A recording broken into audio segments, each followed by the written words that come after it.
To understand what happened over Nuremberg on April 14th, 1561, you must strip away the callous from your modern mind.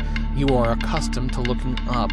You see satellites, you see contrails, you see the blinking LEDs of commercial aviation. The sky is a utility grid to you. It is traffic. But in 1561, the sky is not a highway. It is a ceiling. And behind that ceiling is a judge. Europe is freezing. We are in the depths of the Little Ice Age. The winters are long, the harvests are rotting in the fields, and the sun itself feels distant. The physical air over the free imperial city of Nuremberg is dense. It is thick with the particulate matter of wood smoke, trapping the cold, creating a refractive lens that distorts the dawn light. But the air is heavy with something else: anxiety, existential, crushing anxiety.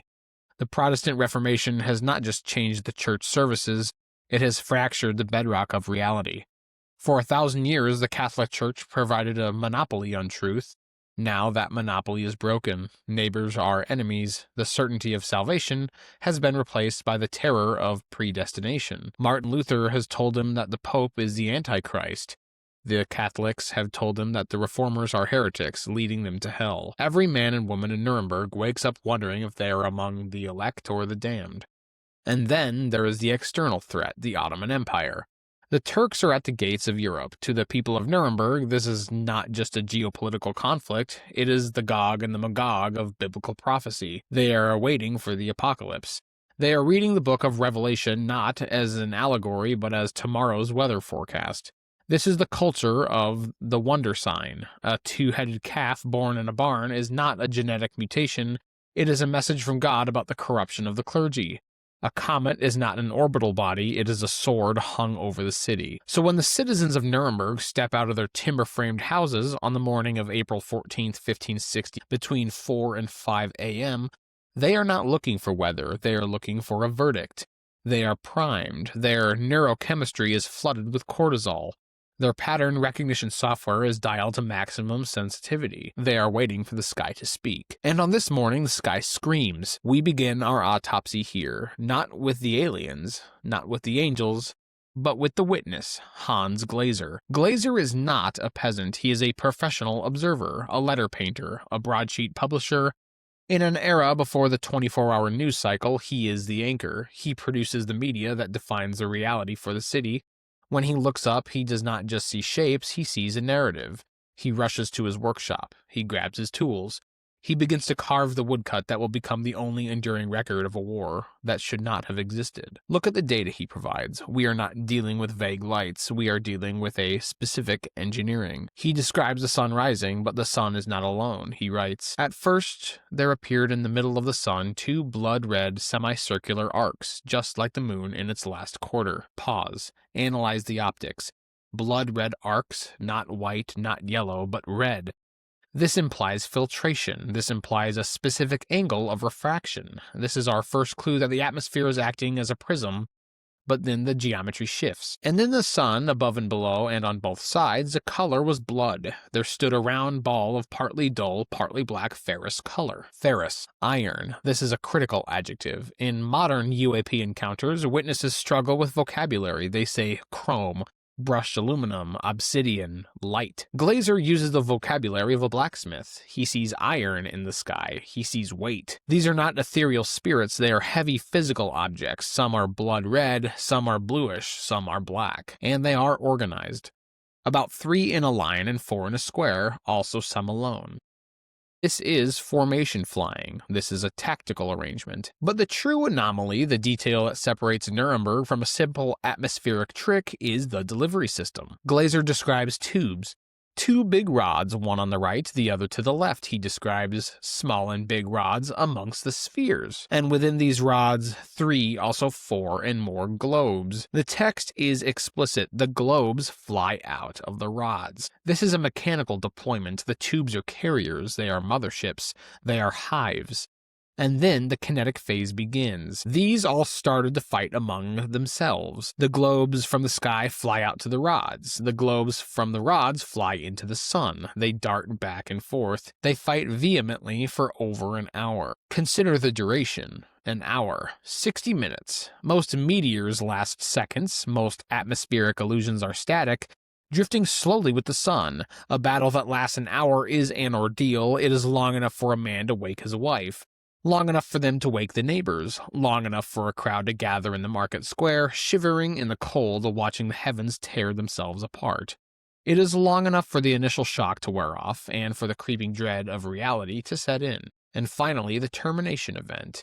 The objects do not just vanish, they do not blink out, they succumb to physics, they become fatigued. Glaser writes, "They became fatigued to such an extent that they all, as said above, fell from the sun down upon the earth, as if they all burned, and they then wasted away on the earth with immense smoke. Smoke, not light, not steam, smoke. Residue. And after the smoke clears, the final omen, a black spear, a massive arrow-shaped object, thick and long, pointing east to west, against the rotation of the earth.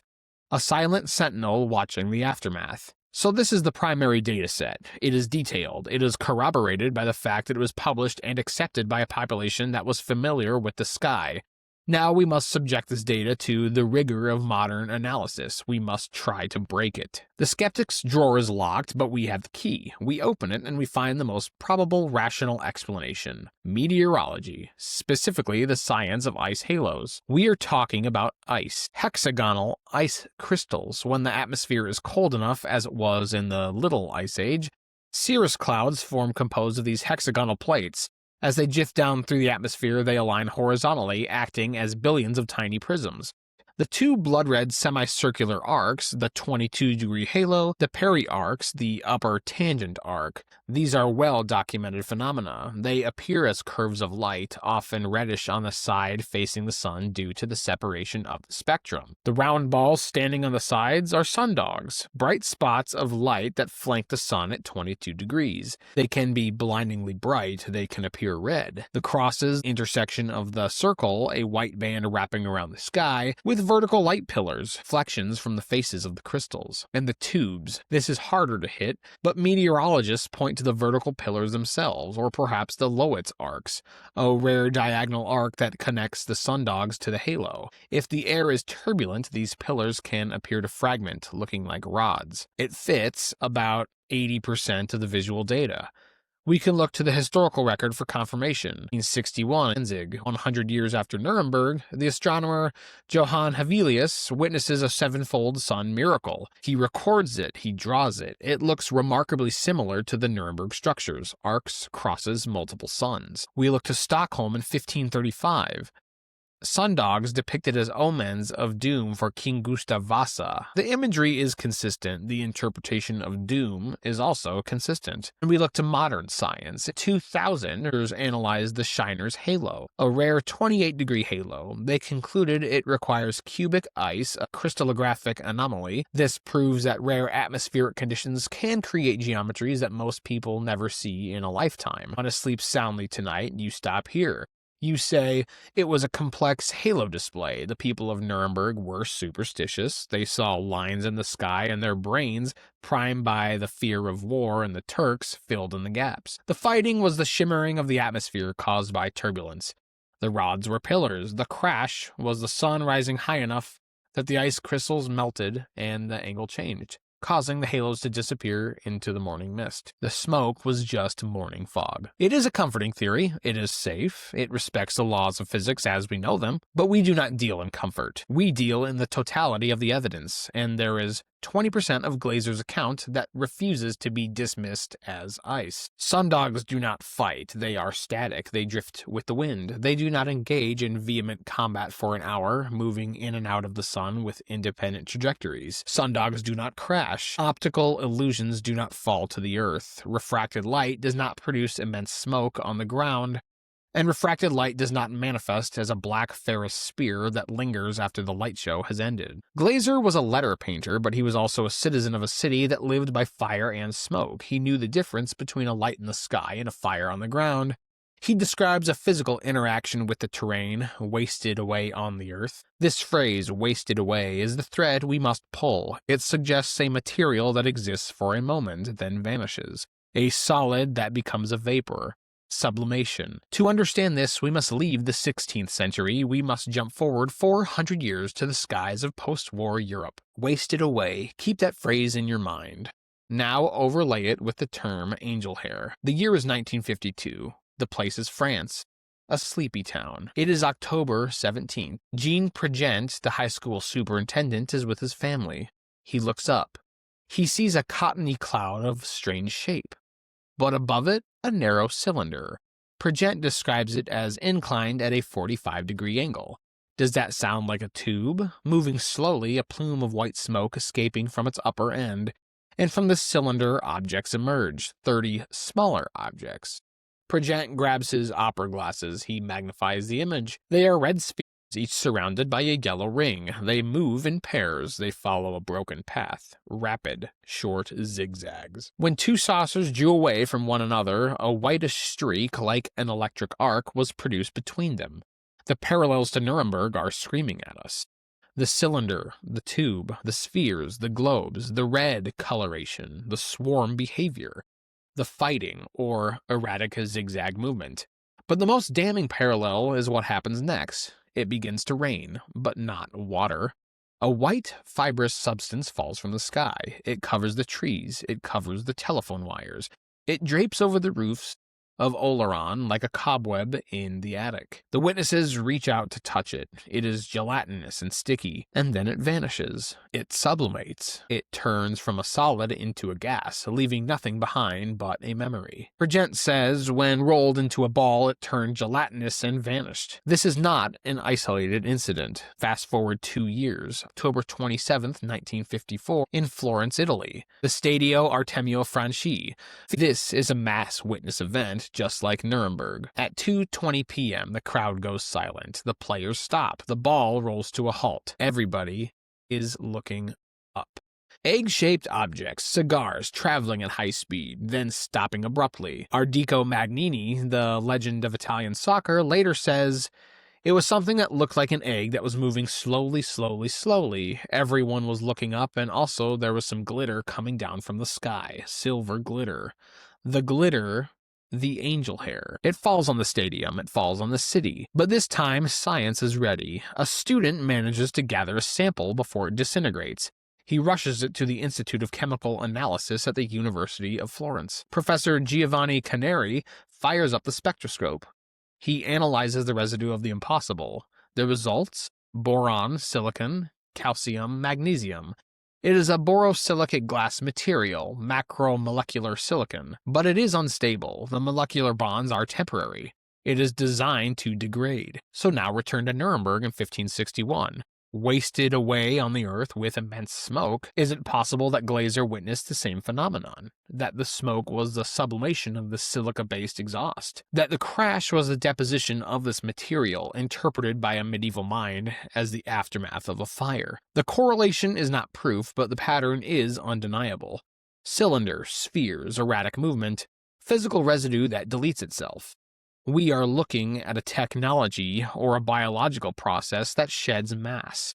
A propulsion system that leaves a trace, but a trace that is programmed to erase itself from the historical record. We must pivot. We must enter the mind of the observer, because the observer is the filter through which the event is recorded. In 1958, Carl Jung, the architect of the collective unconscious, the man who mapped the geography of the human soul, turned his eyes to Nuremberg. He wrote, "Flying Saucers, a modern myth of things seen in the skies." Jung was an old man by then. He was looking for the final patterns. He did not care if the objects were metal or ice. He cared about what they meant. Jung saw the Nuremberg broadsheet as a perfect Rorschach test for the 16th century psyche. He argued that the spheres or discs were mandalas, symbols of wholeness, the totality of the self. God's geometry. The crosses, the union of opposites. The tubes, phallic symbols of generative power. The battle, the conflict within the European soul. The clash between the old order and the new, the Reformation externalized. Jung argued that when the tension in the collective unconscious becomes too great, when a culture is on the verge of a nervous breakdown, it projects its fears onto the physical world. We see what we need to see in order to resolve our internal conflicts. In 1561, Nuremberg was fracturing under religious war. So they saw a war in heaven to explain the war on Earth. In 1954, in the shadow of the Cold War and the hydrogen bomb, we needed technological angels to save us from our own destruction. So we saw saucers. Jung asks the thematic question that haunts this investigation. Is humanity witnessing isolated anomalies, or is this just a timeline? He suggests that the phenomenon changes its skin to match our fears. In the 16th century, it wears the skin of religious portent, iron, blood, crosses. In the 20th century, it wears the skin of aerospace, chrome, disks, radiation. But Jung hit a wall. He hit the same wall that we did. The physicality, the radar, the residue. In his letters, Jung admits a deep unsettlement. He writes, as much as possible, and it looks to me as if something were seen and even confirmed by radar, but nobody knows exactly what is seen. He writes, something is seen, but one doesn't know what. He realized that a projection cannot be tracked by ground control. A hallucination does not leave borosilicate glass on a soccer field. Jung, the master of the psyche, was forced to confront the possibility that the myth was being triggered by a reality, that the mandalas were actually flying. Let us bring the investigation to the present day. We have looked at the tube of 1561. We have looked at the cylinder of 1952. Now look at modern military doctrine. Look at the concept of the drone mothership. China's Zhutan heavy-lift drone, a massive airframe designed to carry and release a swarm of smaller UAVs. The U.S. Navy's Locust program. The tactical concept is identical to Glazer's description. Glazer describes the globes fighting among themselves. So note that detail. They did not attack the city. They did not attack the castle. They were fighting each other. Blue against red, iron against blood. Is this a dogfight, or is it a calibration? Is it a war, or is it a diagnostic routine? If you were a non-human intelligence, or a divergent branch of humanity, or a temporal operator mapping the timeline, and you needed to calibrate your sensors, where would you do it? You would do it at dawn, where the thermal contrast is highest. You would do it over a population center large enough to serve as a reference point, but technologically primitive enough to not pose a threat. You would not fear their muskets. You would not fear their eyes. You would release the swarm. You would run the kinetic algorithms. You would stress test the propulsion. And when the test is done, or when a malfunction occurs, you scuttle the units. You trigger the self-destruct. They fall, they burn, they waste away.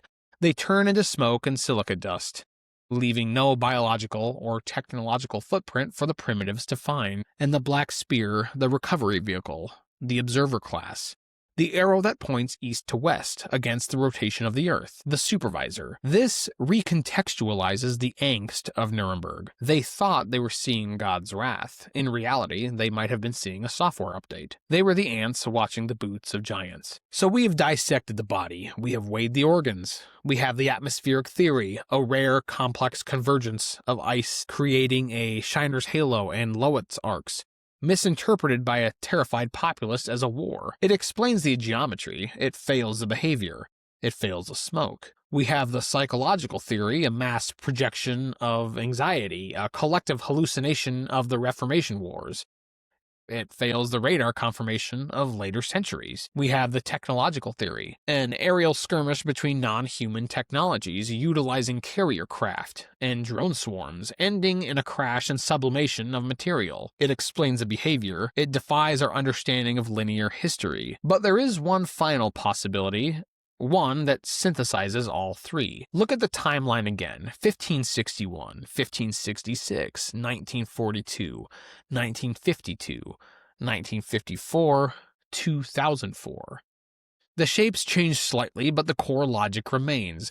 The cylinder, the sphere, the swarm, the silence. We assume these are visitors. We assume they are traveling to us. We assume they are explorers. But look at the behavior in Nuremberg. They ignored the city. They ignored the witnesses. They were completely and utterly indifferent to the human drama unfolding below them, to the Reformation, to the wars, to the fears. We were not the target. We were not the audience. We were not even an obstacle. We were the background noise. What if we are not witnessing an invasion? What if we are not witnessing a visitation? What if we are witnessing the maintenance of the cage? What if the tubes and the spheres are part of the infrastructure of the planet itself, a mechanism we can only see when it breaks down? When the camouflage fails, when the system crashes and wastes away. Glaser wrote, "Whatever such signs mean, God alone knows. Perhaps he was closer to the truth than we are." Because if this is technology and it has been here for 500 years, and it hasn't spoken to us yet, then we are not the point, and that is the most terrifying thought of all.